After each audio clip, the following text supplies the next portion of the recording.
Welcome aboard, mates. And it's good to see you for another episode of Captain's Quarters Podcast. It is January 24th, 2022. Cheers to you, Mr. Longwood and Mr. Henley. Cheers to you. Cheers. And if anybody was wondering, yes, I traditionally have a shot of rum at the beginning of every show, and tonight it was Anniversario. Very good rum. But we'll talk more about that at another time. Welcome aboard. Good to see you guys. Time for us to have another great show. And what better way to kick it off than our new episode or our new segment, which is Quote of the Week. Now, last week we did a Martin Luther King quote, so it was kind of appropriate. This will be a new segment in our show at the very beginning, Quote of the Week, something that we find is very interesting or whatever else. But I thought, with my strange sense of humor, let's have a quote from Abraham Lincoln that says, "The trouble with quotes on the internet is that you never know if they are genuine." Abraham Lincoln. I'm not going to explain to you why that's funny. I hope that most of you will figure it out. But that's our quote for the week this week. And of course, we have another segment we call Question of the Week. And oh, it's been cold. So here's your question. Cold weather. Live in it or just visit it? Now, I will tell you a quick story of my cold weather experience. I'm a Florida boy. And when I joined the United States Air Force in 1977, the very first permanent assignment they gave me just before Christmas of 77 was Misawa, Japan. That in my first year there had 212 cumulative inches of snow, starting in October, ending in April. That is more snow than I had seen in the rest of my entire life. And boy, was it cold. We've had some cold weather here. Mr. Longwood, did I send you a picture of St. Augustine, 1951? Oh, you did. Aye. Ladies and gentlemen, a very big snow day in St. Augustine in 1951, 70 years ago, give or take. And it's a grand picture of the fort, surrounded by snow. Look at that. There is a Castillo de San Marcos, ladies and gentlemen. And that is if you need references to where you're standing with that view of the fort, that's 1951. There's your waterfront, the Matanzas Bay on your right-hand side. And to your back would be the Bridge of Lions. So there it is, ladies and gentlemen. Look at all that snow in St. Augustine, Florida in 1951. So, yep. Brr. But let's see how you are. I live in it. Zachary Harker, he would live in it. Well, more power to you. There's Nightingale in Florida. Just visit. There's a reason we moved to Florida, and I couldn't agree with you more there, Nightingale. There is a reason why we live in Florida. It's cold weather. I can't say it's for the birds, but cold weather is not enjoyable to live in it. Now, I lived in Misawa, Japan for 3 very tough winters, 3 years in a row, but I was ready to leave.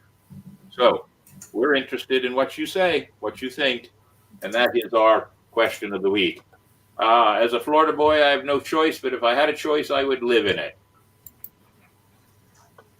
There's got to be something I can say funny to Adam, and I can't right yet. Something will come to me, though, Adam. I'm a little slower today. I'm a little on the tired side, but we'll see what happens through the show. Ladies and gentlemen, we do not have a special guest this week. We had a guest that was going to be in, and I'll tell you who it was. It was going to be Leon. He had just spent 5, 6, 7, 8, 9, 10 days at Alafai.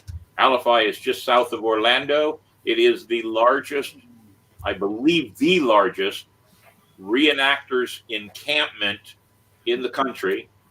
And it is all period correct. I've been to it twice. I've participated in it twice. When you arrive, you can go in on the day of setup and get all your stuff unloaded. But once you've done that, your cars, modern day conveniences, everything is gone. You may not show anything of modern day convenience. And if I remember right, the time frame of this is the mid to late 1800s, I believe. Mountain Man, um, Buffalo Hunter time frame, but they have everybody there from soldiers to Indians. It's 2,000 to 3,000 tents. It's a wonderful thing. And we were going to have Leon talk to us tonight about his experience there. I kept up with him a couple of times here and there through the week, and he was having a lot of fun.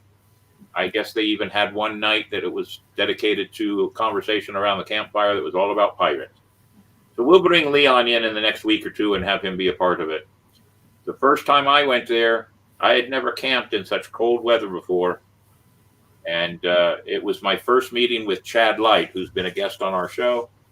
And he gave me a buffalo robe, which made it easier for me to sleep the rest of the time we were there. So since we have no guest, Mr. Longwood has put together a nice little video to say thank you and show you all of our past guests that we've had. And maybe we can add some new ones to it in the future. Go ahead, Mr.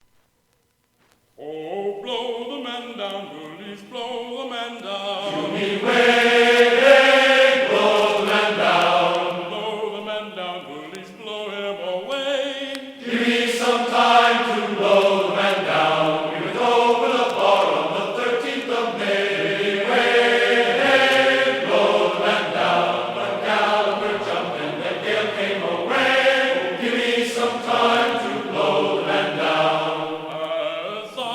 Walking down Paradise Street, beware, blow the man down. A saucy young damsel I happened to meet. Give me some time to blow the man down. I says to her, Pallion, how do you do? To beware, blow the man down. Says she, none the better for seeing of you. Give me some time to blow the man down.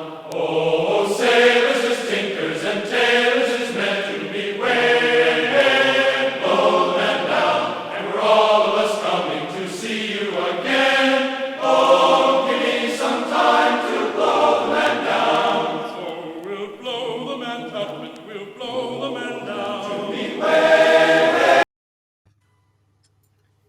You missed one. Chad Light. Yep. I couldn't find it. That's all right. We're going to do that on a regular basis once in a while. We must say thank you to our guests. So when we say thank you to our guests, we're going to acknowledge them. So ladies and gentlemen, we thank our guests. And anybody that would like to be a guest on our show, please send us a message and let us know and what you'd like to talk about or be a part of. I got a message today from somebody that is watching our show tonight. I know he weighed in already on one of our questions of the week, Mr. Harker. So I did not ignore you. I just have been putting this one together, and we'll talk about down the road. We have made some headway to have an episode on my favorite, and I know Mr. Longwood's favorite pirate movie, Cutthroat Island. So we'll be doing an episode all on Cutthroat Island too. So any guests that are interested in being a part of our show, we'd love you to be a part of it. So let us know. And from there, we have a new segment tonight. Now, I don't know how often we'll do this, but this segment is kind of flattering to me. On Saturday, when I went to the Pirate Museum to do my 4 public tours, there was a young lad that was in the museum. So this is going to be Meet a Fan. And any fan that does something that kind of takes us aback a bit and makes us smile big, we're going to brag about them. This young lad's about 10 years old. His name is Michael. There he is. He came up to me at the museum, had his phone in his hand, and said, I watched the Captain's Quarters podcast. I think it's really cool. And I went, well, I am flattered, and made sure that he was treated like a special guest in the museum. He may even be watching tonight. If he is, I hope he catches up with us. If he catches us in a recorded time, Michael, make sure you get me one thing I was negligent on. I did not get contact information for Michael because I want to give him a little present for being our youngest and loyalist fan right away. I am going to give him one of our podcast chips just because I think he's worthy of it. So, ladies and gentlemen, he will get one of our chips. There it is right there. So, Michael, make sure if you're watching or you catch me, let me get that information on how I can contact you again or come back into the museum and see me. So it was wonderful. And he spent hours in the museum. Every once in a while, I caught him over in the Blackbeard area, opening the door for people and explaining what they were about to experience. I caught him a couple of times actually answering pirate history questions and getting it right. So it was very impressive. I almost feel the need to have to hire him and make him a permanent part of the Pirate Museum. It was a lot of fun. So watch out there, Hellfire. You're a young one, but he's younger. He may take your place. You never know. Indeed. So, ladies and gentlemen, we'll do that as a new episode every once in a while, or a new segment of the show. Meet a fan. And every time we have a fan that does something really special or makes us feel special, we're going to brag about you on our show. Because after all, it's our show and we can brag on anybody we want. Isn't that right, Mr. Hellfire? Indeed. Indeed. Very good. Aye, Davey, what do you say? Aye? Oh, I'm all in favor. Aye. So we normally then go to our segment of Meet the Crew, and we didn't bring anybody in for Meet the Crew tonight because we thought we were going to have a guest, which would have been Leon, who's part of the St. Augustine Swashbucklers anyway, so it would have filled in both spots. But he had a rough 10 days at Alify, and, well, he's tired.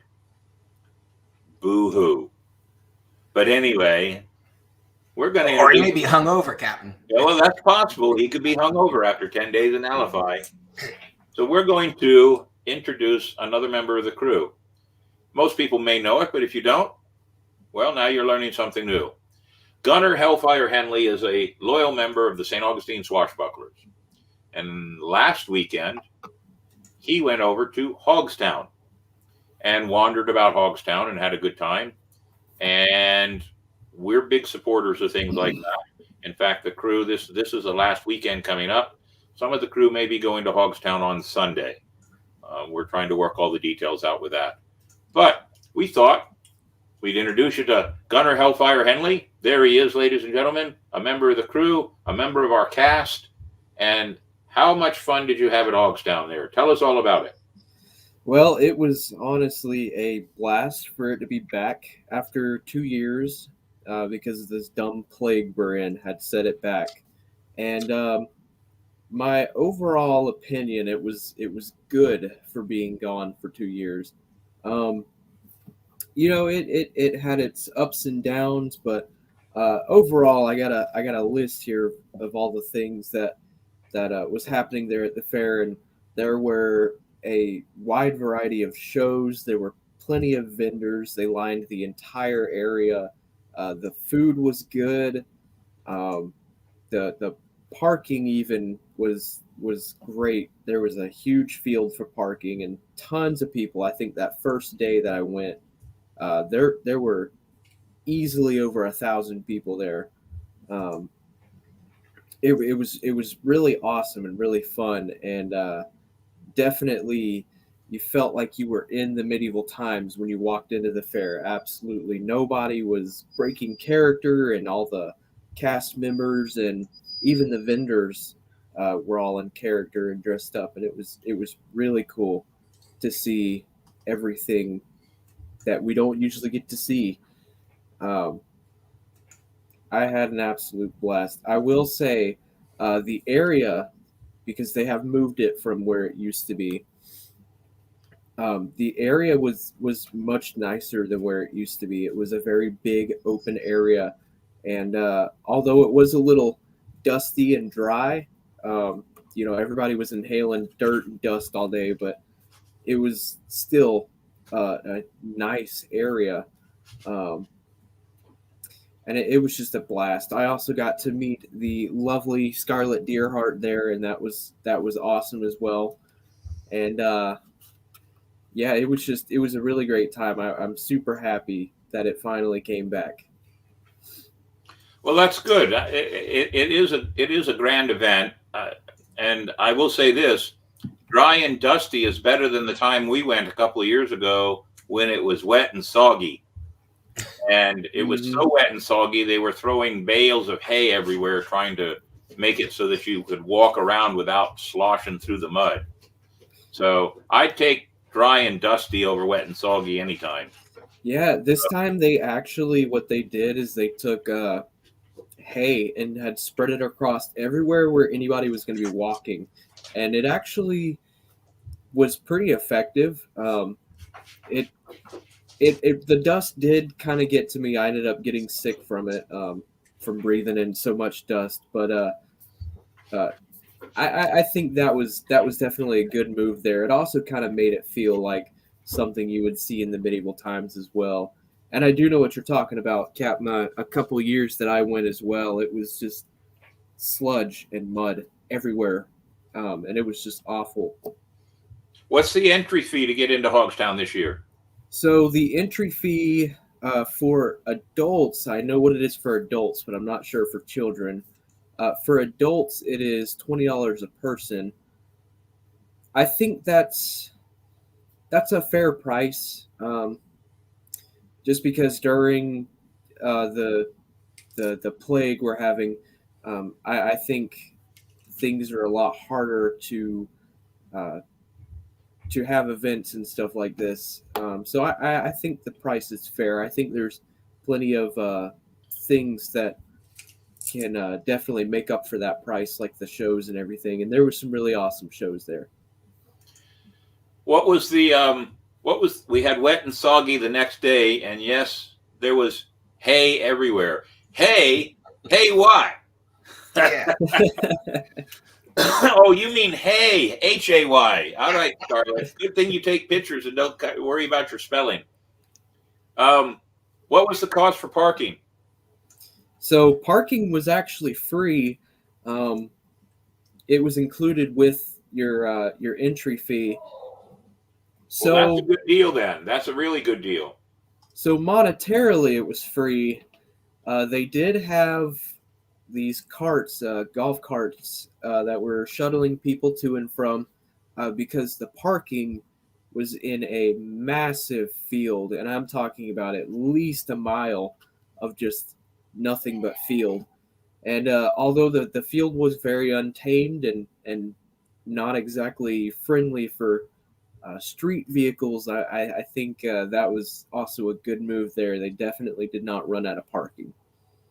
Well, very cool. So did you, because you're of age now, so did you have your first beer at a real Renaissance festival? Surprisingly, I didn't know. That was actually because when I first came into the fair, I completely forgot my wallet, my ID in the car. So I ended up having to go back and get it, but by that time it was already too late, and it was the fair was getting close to ending, and I had to drive home, so I just wasn't going to test my luck. Well, some of us are going to make plans to go down there, I think, this weekend. We'll see what happens. So it'll be a good way to finish out their weekend. And Davey, are you going to go with us? Yeah, I was thinking about for the day. I believe it or not, I have never been to a medieval fair. I'd like to take a camera with us, if not for still pictures, but to take a few videos, like maybe to take a good video of all of us converging on Scarlett Deerheart's booth, but a couple of others too, if we can. Did you see anybody that might have kept us from coming in with a video camera, Mr. Hellfire? Not at all. No, they didn't seem to really care if you bring in video cameras or anything.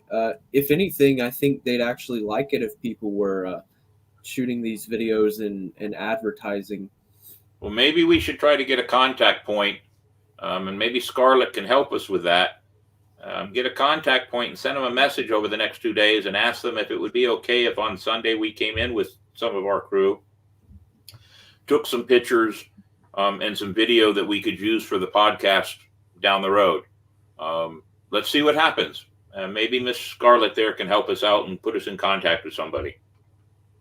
It would be well worth it, because then down the road, I wouldn't have a problem with trading anything that we take. If it works out well for the Ren Festival, we trade it back to them for opportunities next year also. So let's see what we can do with that. Sound like a good idea, Mr. Longwood? Aye, I like it. Do you have a problem with being our cameraman? No. All right. I put you on the spot by asking you in public, I know. And I did see the post that you just put up there. Michael's dad just posted that I can get in touch with them. So Michael's dad, send a message to my email, wmmayhem@yahoo.com. Just send a message to me, and then we'll work out some way that I'd like to give Michael a gift for being such a loyal fan and a follower of the podcast. And if Michael's watching too, hey, Michael, great job over the weekend. Come on back in. We have some other events that are coming up. I think we're just going to have to invite you to come out and hang out with us. And if you don't have any pirate gear, I think it's time for us to figure that one out too. So, ladies and gentlemen, it's fun to have fans, and it's flattering.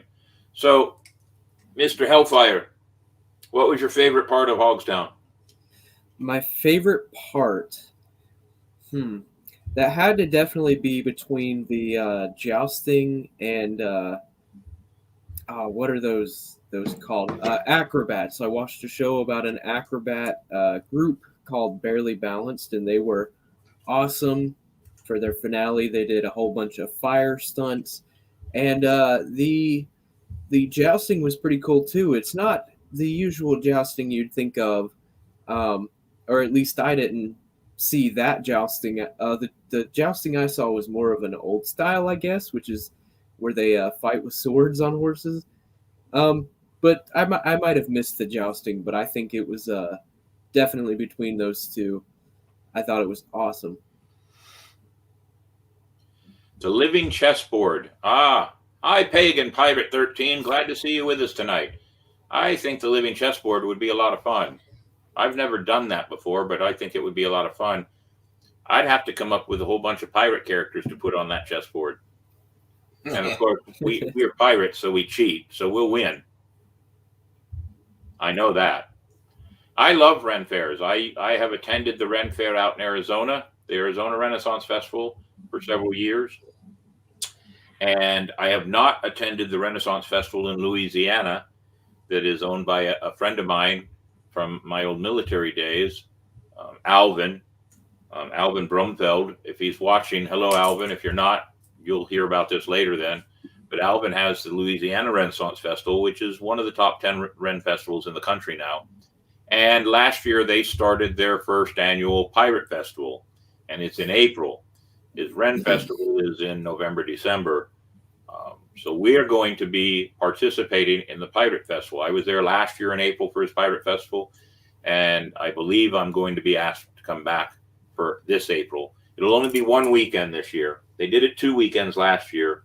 It was an adventure, but they're only going to do it one weekend this year, and then we'll see how it grows from there. So I love being a part of these events, and I take a traveling museum with us. We have artifacts to show off. We advertise the Pirate Museum everywhere we go, and it's a lot of fun. So we want to beat the powers that be on all these events and become a part of some of these other events. So I'm glad you had a good time, Hellfire, and glad you're safe. You probably, Nightingale in Florida says, Mason, are there any vendors selling pirate garb there? I desperately need new boots. Do you remember that one, Hellfire? Well, I'll be very honest about the vendors. The vendors is one of the things that I kind of frowned upon more. What I would like to see at the fair is vendors who are selling more handmade things, and I didn't see a whole lot of that. So in terms of pirate garb, there was a couple booths that were selling pirate garb. Be prepared to spend a pretty penny if you're going to buy pirate garb from there. As for boots, I don't think I saw any that were really worth the money. Who was that just posted again? For the boots? Who was that, David? Oh, that was Nightingale. Nightingale. Okay. So Nightingale, just a little hint for you. The St. Augustine Celtic Festival will be happening soon. Scarlett says there's 2 boot vendors there. So you can check it out this weekend. But if you don't get your boots there, the St. Augustine Celtic Festival happens in March. And I know one of the boot vendors that's normally there. In fact, I have a pair of his boots. So they're comfortable and they're well worth wearing. They're not exactly pirate, but then most everybody doesn't truly understand that pirates probably for the most part didn't wear boots. But boots just look more cool. So keep that in mind if you don't get them then. St. Augustine Celtic Festival. I'll actually be one of the performers there. And it's on our Adventure 2022 crew list or crew poster that Mr. Davey Longwoods will pop up there any moment now. You watch. Yeah, the crew Because poster. as we've talked about the Renaissance Festival, we should talk about the adventures of the crew. There's the Celtic Festival in March, the 12th and the 13th. June 18th will be the Shakespearean Midsummer Night's Gala that the crew puts on. Non-pirate. Everybody dresses outside of their pirate garb. There's Pirates of Pontchartrain over in Louisiana on the 2nd and 3rd of April, I believe it is. We are working on a St. Augustine Rum Festival in the summer of 2022. And of course, our Christmas Village, our Halloween Village, and then every Monday night, Captain's Quarters Podcast. Those are some of the things that we are working on now for the year coming up. And there's, I'm sure, going to be a few more. We're working on a possibility of working with the Seafood Festival again this year, coming up in March. They haven't been around for 2 years, and they're revamping their name to the Spring Fling or Spring Fest, not the Seafood Festival. And we should be part of that too at the end of March. So be watching. Every week we'll talk about those events. So it's wonderful that the pirates can come together and go to their events and have a good time. And in a lot of cases, it's a good social time for everybody. So anything else you'd like to say in closing, Mr. Hellfire? Or if there are any questions from All right, any questions from anybody? That would be a good idea too. Any questions from anybody? Any questions at all, I'd love to answer them. What I can say is that I'm definitely excited for next year. I can't wait to go to these fairs. I just love going to any events really where I get to dress up and be put into the setting, because it's not every day we get to go into a fair and walk around and see people dressed up in full plate armor and chainmail and wizards and all that. I thought it was really cool. So I'm definitely looking forward to next year. The nice thing about it too, and you made comment about this in the beginning when you first started talking about it. The nice thing about it, Ren festivals, pirate festivals, reenactment and reenactors, I truly have a huge amount of respect for those people that when they dress up and do their event or participate in an event, they are the character they are. They speak proper. They don't break character. And for the entire time you're there, you're talking to a pirate, or you're talking to a maiden, or you're talking to a gypsy vendor, or whatever else. And it's really exciting to do that. Donna wants to know how you dress, Mason. Did you dress as a pirate? So that's actually the funny story about that is, so on the way there, I had asked my phone, I said, what's the weather like? My phone told me it was going to be about 30 degrees the entire day. So I dressed up in my full pirate garb, my waistcoat, coat, and everything. Not even an hour into that fair, I was almost about to pass out from the heat. So ironically, I walked in with a shirt, a waistcoat, a coat, and everything, and walked out with a shirt and some trousers. But yes, I did dress as a pirate. Did you eat a deep fried Twinkie? No, I can't say that I did. That probably would have messed me up. But I did have a very nice funnel cake, and it was extremely good. Yeah, the best part is the food at times. There is a passion for what we all do. There is, absolutely right. The passion is that we get to live our childhood or live our fantasy, and we get to enjoy. And as adults, it's kind of fun to be able to let loose and have a good time. I would like to see anything.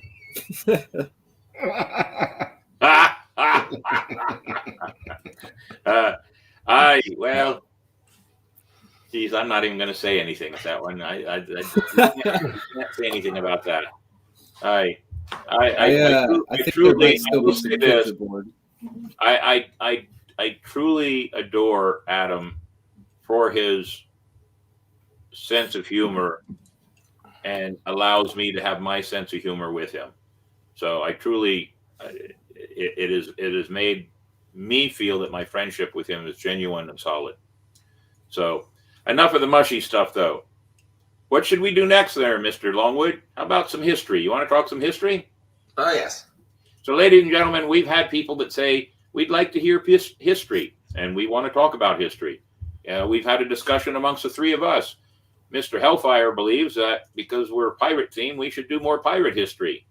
I'd be glad to do more pirate history, except there's not a lot of pirate history that we can do.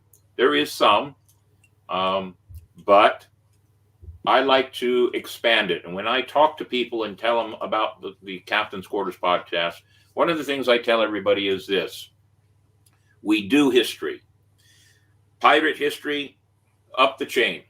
Pirate history, St. Augustine history, Florida history, American history, world history. Anything within those time frames or the genre we're going to talk about. Maybe we're only going to talk about it a bit here and there, but the whole show is for us. Thank you, Adam. Appreciate that too. The whole show is for us to just have fun and be entertaining. And if you walk away learning something, great. We'll have some shows that are specific towards certain parts of history. We've talked about rum before. We've talked about belly and tribal dancing before. Pardon me. We've also talked about Thomas II with our guest Matt Frick, who wrote the book on Thomas II. We are talking about doing an episode on nautical history. So before we go into today's history, I want to say this. I have to say it quite often at my pirate museum tours, but I want to let everybody know that in my humblest of all opinions, we do not know 100% accuracy how history actually really happened prior to the invention of a recording device or a photographic piece of equipment. Everything we know about history in the past is based on us as historians or common sense adults taking bits and pieces that we have from diaries, letters, manuscripts, speeches, political papers, political books, line drawings, artist renderings, descriptions, everything that we have, I believe, is what we have in bits and pieces. They are written in the frame of mind of the person that has written it or created it. So obviously it's going to be biased in their frame of mind. So we have to be smart enough to take all those things, piece them together, and come up with what we believe to be the most accurate part of history that we can. That being the case, I like to tell people that a conversation with me, with anybody on the facts of history, as long as you are open to the idea that what we think and know are facts may not always be exact facts, and that we should never argue over it, but we should always be open to the idea of conceptualization of what we're learning. That being the case, I can have wonderful conversations with people, even if they do not agree with me on the way history is there in their mind. Will I try to change their mind? Of course I will. Will they try to change my mind? Of course they will. But the best part is that an intellectual conversation on history as we know it or believe it to be is very, very open to interpretation and to the idea that we must learn from our common sense. And sometimes common sense is not always common. That being the case, last week, history can be summed up in one word: aliens. I like that one. So last week we did our history, and I had 2 pages of history, and then Davey had his video. And I'll be quite honest with you, I do realize that I was probably boring. And saying that, I will tell Davey, and Davey agrees, his video was way too long. So I trimmed it down. What's that, mate? I trimmed it down to 2 minutes. So we've trimmed everything down a bit. I'm only going to give you 5 things of history that I thought were interesting, because we're not doing just today. We're doing the week in history leading up to the next show. So, ladies and gentlemen, here are my 5 things that I thought were very, very interesting, and I'd like to share them with you. So, the first one, ladies and gentlemen, and yes, I have glasses on and I have a light so I can see what I'm doing. Look at that. That's pretty cool. So, ladies and gentlemen, the year is 1848. The day is January 24th. Gold is discovered at John Sutter's Mill by James Marshall, and that started the California Gold Rush. And in the year 1849, 49ers, that's why they were called 49ers, 1849, over 300,000 miners, or people that thought they were miners, would go to California to seek their fortune. And there is one of the advertisements that would put them on the map. And ladies and gentlemen, that started everything. That's an interesting one. Here's one that I thought was wonderful, interesting, and educational. Ladies and gentlemen, Jim Thorpe. Many of you may not know who he is. There he is. Jim Thorpe was a U.S. athlete, and he loses his gold medals for the 1912 pentathlon and decathlon. He won the gold medals that year for both. It was discovered that he had been paid up to $25 a week to play baseball in 1909 and 1910, disqualifying him from the strictly amateur Olympics. There was speculation that the revocation was due to his Native American heritage, as it was known that other athletes during that same time frame had played professionally also, but they all went under aliases. Mr. Thorpe kept his name. In 1982, his medals were restored to him. Thorpe is considered the greatest athlete of the first half of the 20th century, having played professional football, baseball, boxing, wrestling, gymnastics, swimming, hockey, basketball, and track. Everything, ladies and gentlemen, everything this man played. Thorpe was also the first president of the American Professional Football Association, APFA, from 1920 to 1921, which in 1922 became what we now know as the NFL, the National Football League. So, ladies and gentlemen, my hat's off to Mr. Thorpe. He is a hero of the American Olympics. How about this one? Because we always like to tip our hat to all those people that have served time for their country in any of the military services. The United States Coast Guard becomes the United States Coast Guard when Congress combines the Revenue Cutter Service and the U.S. Life-Saving Service into one, and they become the United States Coast Guard. And there it is, 1915. Now, the next two are, one is special to me, and then the other one was a piece of information I learned as I was researching over the weekend. The year is 1986. It's January 28th. 73 seconds after liftoff, the Space Shuttle Challenger explodes. 73 seconds, killing the entire crew of 7, including New Hampshire schoolteacher Krista McCullough and Judith Resnick, who were the first U.S. women astronauts to die on a space mission.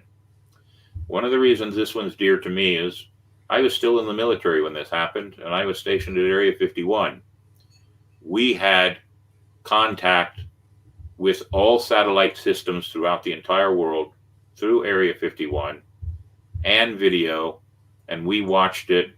We were listening to the people at the space centers as this happened. We were part of it, and it was terribly devastating, and I can't tell you how stunned all of us were when it happened. All of us in our command center at Area 51 just stood there with our mouths open. It was, it's undescribable. But it leads me to another one that gives me some positive thought. Named in the honor of a black child that was refused service. It's the summer of 1959, and an 8-year-old African American named Ronald McNair visited segregated Lake City, South Carolina public library, but they only served white patrons and would not allow him to check out any books. When he refused to leave, the police and his mother were called. The library begrudgingly relented when the officer said, "Why don't you give him some books?" McNair went on to earn a PhD in physics from Massachusetts Institute of Technology and became a NASA astronaut. Unfortunately, the 1986 Challenger mission was his second mission and his last. The library has since been turned into a museum named in the honor of Ronald McNair, and it is now called the Ronald McNair Life History Center. So, ladies and gentlemen, that to me proves that we, as human beings, can learn from our mistakes and grow from it and honor those people that have done so much for our world, our community, our country. McNair was a physicist, a PhD, and went from an 8-year-old child being denied in 1959 the opportunity to be in a library, to go on to earn a degree and become a hero of the United States of America. Ladies and gentlemen, that's my bits and pieces of history. I decided not to go long this year or this night, but now Mr. Longwood has a video for you.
Good job, Mr. Longwood.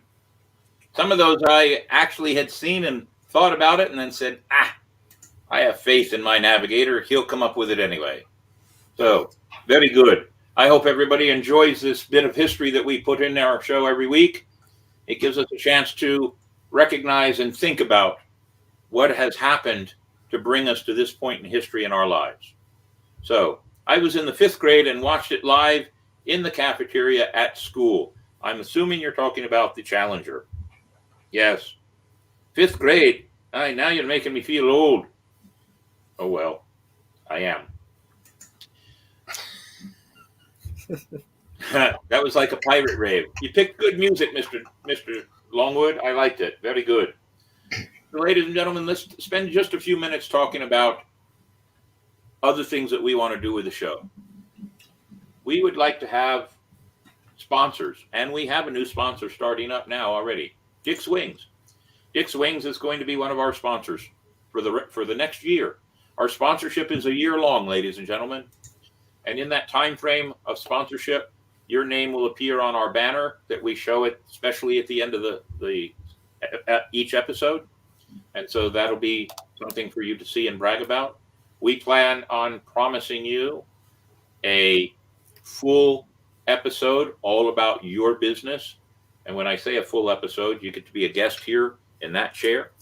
Sit with me and drink and participate in the show, and we will talk about everything that you have that is part of your business. We will also run a ticker tape along the bottom every once in a while. You see that? Mr. Wellingwood pops those ticker tapes across with information on how to contact different people and be a part of what we're doing. So we'll do that also.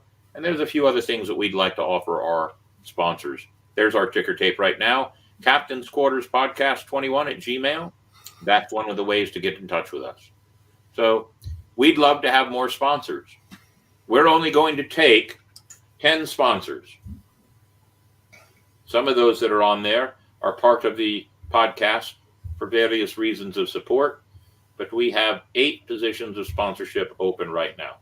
So if you'd like to be a sponsor, we'd love to have you. Contact us for the exact particulars of the parlay that we'll come to. We'd also like to have other crews be a part of what we do, advertise their events, have their captain come on and be a part of our show and talk about their event. In February, we will have a representative from the Order of Leviathan because their grand induction ball for 2022 and 2020 will be held here in St. Augustine on February 26th. They were not allowed to have it in 2020. Every other year, every other year, it'll go to either California. So in 2024, it'll be in California. In 2026, we hope it'll be back here. And these are the top pirates from around the world. So, I believe she says Dick's Wings, Captain. Yes, I don't want to say a word. I'll just leave it at that. You're very right, Christy. Very good. Thank you. So we want crew members or captains to contact us and be a part of our crew, be a part of our podcast. Let's talk about it. We've made contact already with the Scarlet Fortuna over on the other side. They have a wonderful reading program for children that we'd like to highlight and help them out. In fact, I have a donation of books to present to them here in the next couple of weeks. We're going to make sure they get those books to have fun with. So we have all kinds of crews. I know that the Pirates of the White Sands will be participating in this also. We had Scarlet Deerheart here already with her crew. I do know that we're friends with Jolly Jeepers Creepers. They're a fun-loving pirate crew. We'd like to talk to them. So any captain or any officer of a crew that would like to be a part of our podcast, let us know. We have 48 more Mondays in the year 2022 to be a part of what we're doing. So bring us along. We also have a way for you to become a supporting member. We have a membership program on a website called Patreon. And on Patreon, you can go and buy one of 2 memberships. You can buy the First Mate Patron, and it's $5 per month. And that $5 a month is going to get you one of our thank you coins, our podcast coin, that we will make sure a part of the podcast, part of the crew, always, we make sure you'll get one of those as a souvenir for your $5 a month. Plus, you get to have a part in the after show. We do an after show every day, every show. Just me and David and Mr. Hellfire. We sit around and talk about how good we did or how bad we did and what we can do to improve it. And we'll welcome other people into that after show to be a part of what we're doing. And then we have the Powder Monkey. The Powder Monkey is just a easy way for you to support our crew at $1 a month. It's $12 a year. And that $12 a year, if we get several members that do that, that builds up. There are fees to be paid. There is equipment to be purchased, brought along, and it makes sure that we're going to continue this show. Paper and Strings will be a sponsor starting February at the crew meeting. Well, we welcome Paper and Strings to be a member of our crew. We thank you, and that'll be a cheers to you and having them around. We may have to bring him back on the show a couple more times because, hey, I like the kind of music he writes. It'll be a lot of fun. So you can join our crew by being a supporter through Patreon. What are the other ways that people can contact us, Mr. Longwood? We got Twitter and our podcast page, of course, and Instagram. Now, when this show finishes every Monday night, it automatically downloads right now to Twitter, YouTube, and Facebook. So it automatically downloads so you can watch the show, not live, but you can watch the show up until next week or any other time for that matter, because it doesn't go anywhere. Or you can watch the show from either one of those platforms. That's right. And we're looking at a few other platforms to download it to. The more the merrier. So we want you to join up, support us, and if you have suggestions on what you'd like to see in the show, that's why we give you contact information, because we'd like you to tell us what you want. We know what we want to do, but we're not watching the show, we're doing the show. So let us know what you'd like to see. I think this is a good time to tell everybody about the revamp of, and just a hint, the revamp of Mayhem Productions. We have built a new logo. It will be called W Mayhem Productions, and it will be the blanket umbrella of the podcast, the St. Augustine Swashbucklers, and Captain William Mayhem. All three will fall under Mayhem Productions now. So be watching for that. We have a brand new website kicking off in the next week or two or three, and we'll be glorifying that one, especially here on the podcast. You guys should try Twitch. Well, we will look into it. Mr. Longwood, is Twitch an option for us? Yes, it is. Well, then guess what? We're going to look into it. We had the conversation. We have a pre-show every night also. The pre-show is where the three of us sit and talk about what we're going to do and make sure we're on the same page. And we talked about tonight, how many platforms can we put this show on? The more the merrier, the way I see it. And yeah, then I think it's like 5 or 6. What's that? I think it's like about 5 or 6. Well, we're on 3. Let's add to it. The more we can get the word out there, the more popular we'll become, and that's what we want to do. We've even talked about doing a couple of things that were just shows generated just for children. We don't do anything outlandish here on this show anyway, so it's not an adult-rated show. There might be a little bit of discontinuation because people might not like it when we're drinking, but I tell you it's wine. Maybe it's just cranberry juice. But ladies and gentlemen, we're talking about some ideas that we could do that just would be children. And I'd like to have, especially since we started tonight, down the road a couple of weeks from now, I'd like to have Michael come and be sitting in that chair with us.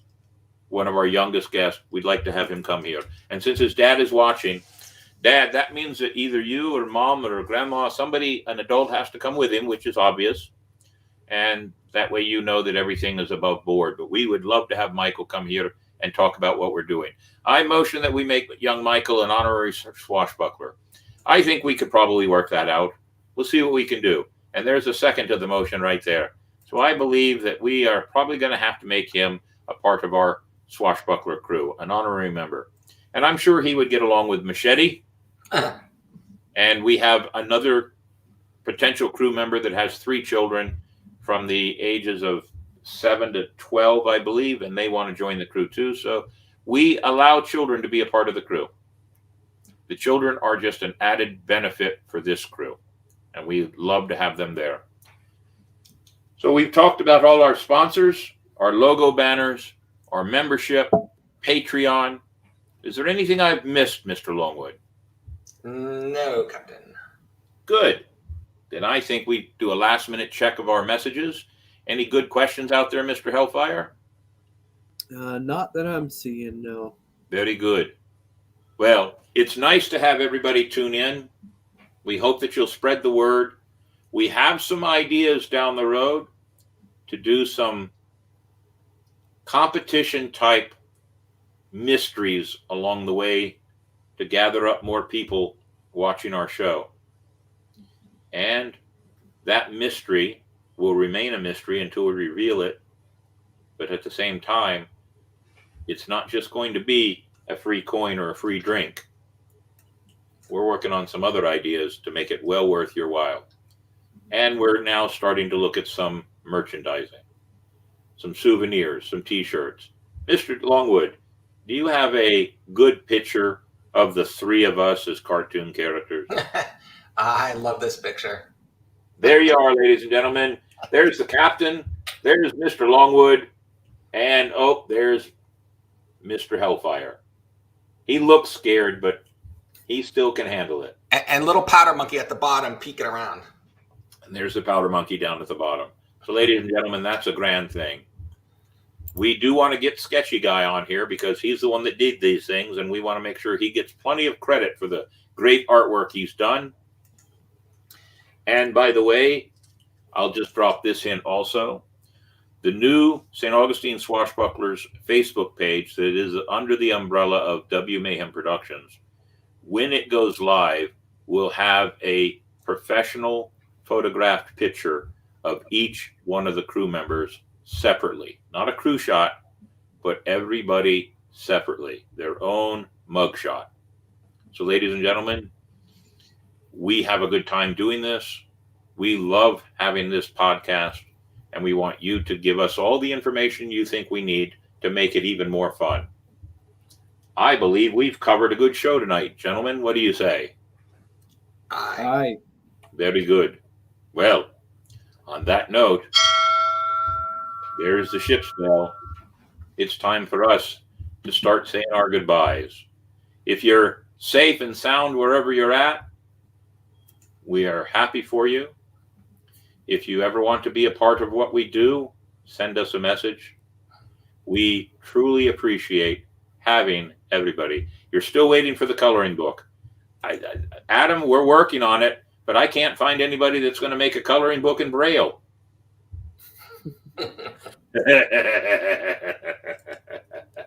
Ladies and gentlemen, we close the show with our famous saying that is becoming more and more famous. Go ahead there, mates. Put it out. Part of the podcast. Part of the crew. Always to each and every one of you. Thank you for being here tonight. We look forward to seeing you next week. Cheers. Huzzah. Huzzah.